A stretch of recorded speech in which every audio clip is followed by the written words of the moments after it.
Well, after that wonderful video, I think I should just sit down, let you have dessert, and, and honor the wonderful young students. But I'm not about to do that. So I want to thank you, Dean Shepard, and Elizabeth Vargas, such a fine journalist. Thank you, Elizabeth. I know you're going to be on a bit later again, but I want to thank you now in advance. As some of you may know, the mayor mentioned it, I wrote my autobiography, which was published last year, and the paperback just came out this week, but that's not why I mention it. I mention it because, well, it wouldn't hurt if you bought it. But I mention it because there is a story in it that is my favorite. It's when I describe my background and where my parents came from and so on. And it concerns my paternal grandmother, my father's mother, Lillian Walters, whom I did not know, but from what I hear, she was a very elegant lady. And the story goes that on her deathbed, she announced to her children that she was a virgin. And her 7 children were around her. My father used to tell the story. And they said, "Mother, there are 7 of us here. So obviously you did something with Dad." And she said, "Well, I did, but I never participated." So all of you participated tonight. Well, maybe not in that way, but you came here. You came here. The truth is that I'm embarrassed by most evenings like this, and when over the years I've occasionally been asked to be honored, I usually say no. Even Lifetime Achievement Awards are a mixed blessing because makes you feel 100 years old, but at least I've had a lifetime. But when David Weston, who is the president of ABC News, asked me if I would agree to be honored tonight, I said yes. First of all, because I love David Weston. I do. And I would do anything for, well, Sherry, almost anything for him.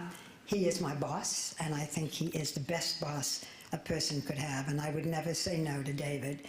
But more important than that, the idea of a new graduate school of journalism thrilled me. A fresh new school of journalism with students who are brilliant and caring and committed. I mean, that's something in this day and age, to have a new school of journalism. And now that I've told you about my feelings about awards and honors, let me tell you also how touched I am by the fact that so many of my very close friends came here tonight. You all know who you are. I get teary because they usually go to have private things, and the fact that all of you came tonight, my cup runneth over, and I thank you all. And if I've missed looking at any of you, it's only because I'm very nearsighted, but you know that I mean you. Liz Smith, I was with Liz last night for Literacy Volunteers. Year after year, she MCs it. Marie Brenner and I read last night, and it was a special, special pleasure to be there, Liz. You're the only one that, I mean, you're the best columnist. Well, if Cindy Adams hears me saying this, she'll kill me. So let's just say you're a great columnist. All right. My ABC colleagues, some of you on the air and some of you off the air, and some of my unbelievably creative producers. Where are you all sitting? Just raise your hands, my producers who have suffered with me. There they are. All the years we have been together, right? And we still have more to go. And Dave Davis is the Executive Vice President of ABC News. Thank you all for coming. Just looking at your faces makes me feel very proud of the work that we have all done. And my special thanks to tonight's distinguished co-chairs and media sponsors. And I myself want to honor, and we will later, the young journalism students, many of them from distant parts of the world, who are truly being honored tonight. These days it seems like it may be a harder and harder task to be a journalist. My colleagues and I sometimes talk about the golden age of journalism and is it all over? And we're not interviewing heads of state, we say. The big get is a celebrity out of rehab. What has happened to all of us? Journalists, especially on cable, aren't giving the news. Many of them are just screaming the news. Network news, we hear, is doomed and obsolete. We are the dinosaurs. But may I remind you that the dinosaurs lived for thousands of years. Yes, newspapers are in trouble. Yes, our kids are getting their news from the internet. while we, the parents, are coping with Blackberries and websites and blogs and bleebs and blabs and iPhones and iPods, not to mention Google and Wikipedia and Twitter, and God help me, even I have been known to tweet. Then there is MySpace and Facebook and YouTube and MyTube and everybody's tube. And yet, what a challenge for the student and the professor at a school teaching journalism.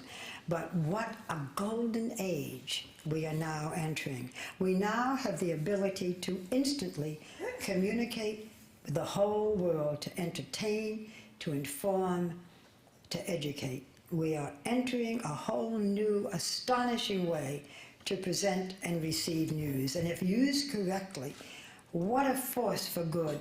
And what are the next opportunities? When will one of the students here tonight come up with a new and better way to tweet or Twitter or tell a story? Whom will they be honoring 20 years from now? How I wish that I could go to a brand new school of journalism, but for me, it is too late. I leave that to those embarking on their own lifetime of achievement. My college professor, a man named Joseph Campbell, used to advise his students to follow their bliss. I look back on a career that has brought me bliss. I could never have imagined a career beyond my own imagination and my ambition. And tonight, an evening of such kindness and generosity from all of you. I cannot tell you what it means to me. I am more touched, David, than I expected to be when I said no to you at the beginning. I thank you. I hope perhaps that my career may inspire others entering the world of journalism. But then again, there are all different ways of inspiring. I told you the favorite story from my book. I will tell you my favorite story of all. Years ago, when I was on the Today Show, I would leave very early in the morning to get to work. I lived at that time across the street from Carnegie Hall on 57th Street and 7th Avenue. And there are a lot of hotels in that area, and there are a lot of gentlemen at the hotels who knew what the area stood for to some degree. And when I would come downstairs at 5 o'clock in the morning, there would be the ladies of the evening on the corner. I would come out of my building. I would be wearing dark glasses. I hadn't had makeup on. I would be carrying a garment bag. And they thought that I had something really terrific going on up there. And even in those days, I was not a spring chicken.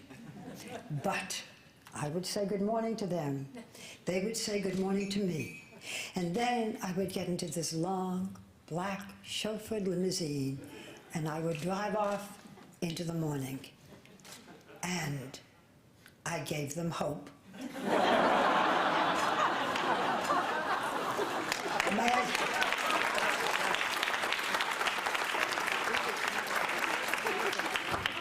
May my career tonight give the young journalists who are going to follow me with such grace and achievement hope. Thank you all.